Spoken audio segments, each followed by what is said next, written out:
नमस्ते दोस्तों, स्वागत है आपका लर्निंग लैंड पर।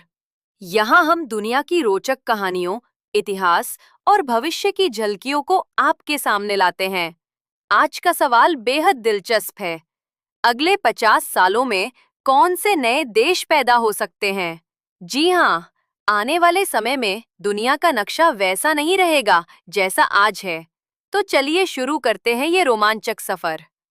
आने वाले संभावित नए देश। एक स्कॉटलैंड। स्कॉटलैंड स्कॉटलैंड कई सालों से स्वतंत्रता पर बहस करता आ रहा है। 2014 में यहाँ जनमत संग्रह हुआ था, जिसमें 45% लोगों ने आजादी के पक्ष में वोट दिया। ब्रेग्जिट के बाद से स्वतंत्रता की मांग फिर तेज हो गई है। कई विश्लेषकों का मानना है कि आने वाले दशकों में स्कॉटलैंड एक स्वतंत्र देश बन सकता है। 2. कैटलोनिया। कैटलोनिया उत्तर पूर्वी स्पेन में स्थित कैटलोनिया की अपनी भाषा, संस्कृति और मजबूत अर्थव्यवस्था है। 2017 में यहाँ स्वतंत्रता के लिए जनमत संग्रह हुआ था, लेकिन स्पेन सरकार ने इसे अवैध घोषित कर दिया। फिर भी स्वतंत्रता की मांग अब भी जीवित है और आने वाले समय में कैटलोनिया एक नया देश बन सकता है। 3. कुर्दिस्तान। कुर्दिस्तान करीब 3 करोड़ कुर्द लोग इराक, सीरिया, तुर्की और ईरान में फैले हुए हैं। इन्हें दुनिया की सबसे बड़ी बिना देश वाली कौम भी कहा जाता है। 2017 में इराकी कुर्दिस्तान में आज़ादी पर जनमत संग्रह हुआ, जिसमें बहुमत ने स्वतंत्रता का समर्थन किया। हालांकि इसे मान्यता नहीं मिली, लेकिन भविष्य में हालात बदलने पर कुर्दिस्तान उभर सकता है। 4.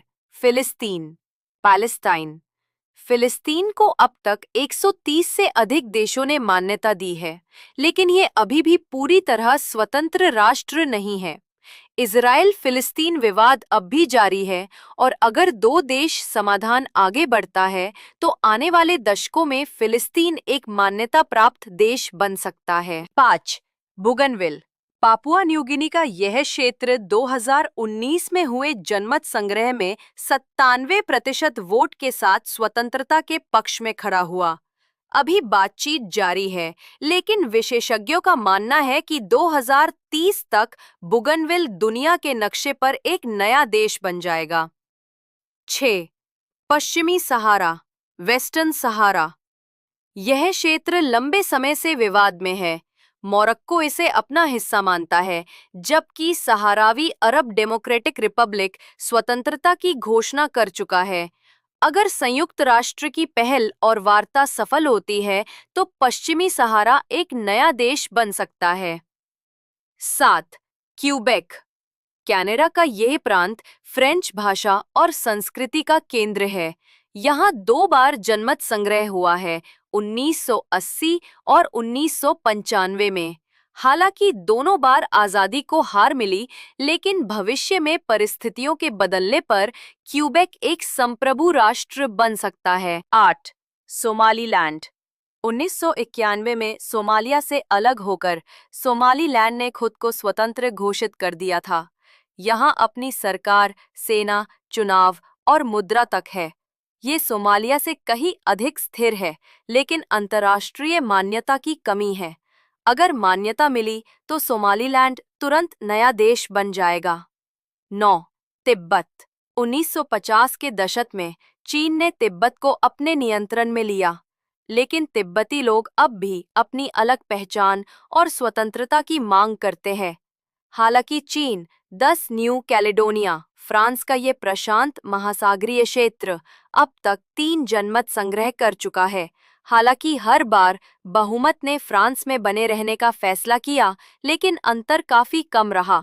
प्रशांत क्षेत्र में उपनिवेशवाद विरोधी लहर के चलते न्यू कैलेडोनिया आने वाले दशकों में स्वतंत्र हो सकता है। तो दोस्तों, आप क्या सोचते हैं?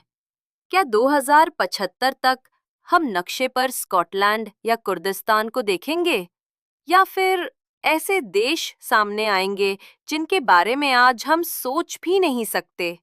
इतिहास बताता है कि सीमाएं कभी स्थायी नहीं होती और दुनिया लगातार बदलती रहती है। अगर आपको ये सफर पसंद आया हो तो लर्निंग लेन को लाइक, शेयर और सब्सक्राइब जरूर करें। अगले एपिसोड में फिर मिलेंगे। तब तक के लिए नमस्ते।